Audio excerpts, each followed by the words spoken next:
Mary has been described by everybody who knew her as a beautiful person who was loved by everyone. She was also a woman whose life was tragically cut short. Who was she, and why was her death so hard on the family?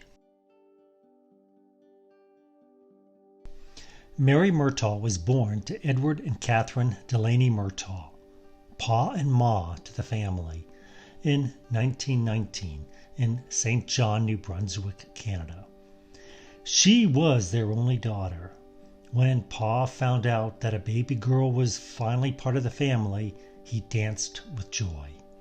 From that day on, Mary was a constant source of joy for the family. My Aunt Tootie remembers that Mary was the only one who could get Bob, Mary's older brother, to laugh. Times were difficult for the Murtagh family and many other families in Canada during the 1920s. In 1926, Edward decided to emigrate to the United States, which was doing well economically. He left for Massachusetts, leaving 16-year-old John to see that the family of 6 got by on $10 a week. At age 16, Mary's eldest brother John suddenly became the man of the family. In 1927, John Murtagh emigrated to Massachusetts and joined his father. Mary and the rest of the family soon followed on the steamship the Calvin Austin. By all accounts, she had a good childhood. Not a lot is known about her early years. We do know that Mary graduated from high school in 1939. My father remembers his Aunt Mary as someone who was affectionate and close to her brother John. He also remembers her as a loving aunt who was part of their lives. One memory he has of Aunt Mary is the fun the family had when they went to Boston's Filene department store to see the elaborate Christmas season displays. He particularly remembers her with her Charlie McCarthy doll.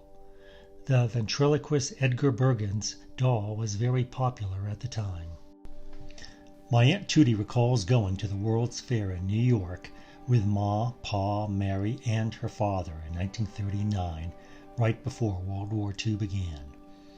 On the way home from the fair, they decided to stop by a fortune teller's establishment. The fortune teller told John J. Murtagh that he would be in a position of power to help other people. When it was Mary's turn, she was taken aside, and her parents were told that she had a dark fortune. It was so disturbing that she was not allowed to hear the fortune. Perhaps these were premonitions of the future for the family. According to Mary's 1939 senior yearbook, Nelson has won Mary's heart. We hope they will never have to part. They were an attractive, fun-loving couple.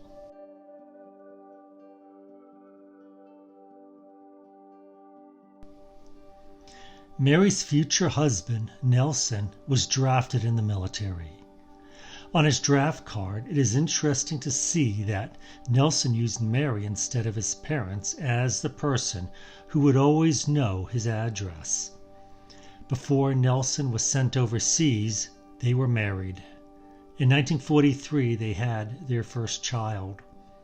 Nelson served in the Army Air Corps during World War II. Mary had moved to Florida to be with Nelson before he was sent overseas. During the war, all 4 of Edward and Catherine's sons served in the U.S. Armed Forces. All returned from the war, but on December 16, 1943, Mary, her husband, and their baby daughter Catherine died in a train derailment in Lumberton, North Carolina. They were coming home to Massachusetts for Christmas from Florida, where Sergeant Vaillancourt was stationed.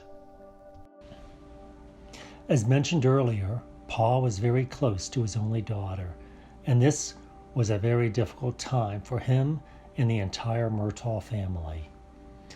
In their C Street house, there was a piano. My father assumed it was Mary's, and that was why it was silent. However, many years later, he found out that Pa had played the piano often, but after Mary died, he could no longer bring himself to play it. My Aunt Tootie remembers the story about the night the train crashed. Ma woke up in the middle of the night. She woke up Pa, telling him that she heard a crash. Pa went outside but did not see anything. They later found out that this was about the same time the train crashed in North Carolina, hundreds of miles away. Unlike the school yearbook wish that they never be parted, in death they were. Mary and the baby were buried in a different cemetery than Nelson. On December 16th, the Murtagh family was profoundly impacted by this tragic loss. This loss, as sad as it was, became an important part of the Murtagh family's story.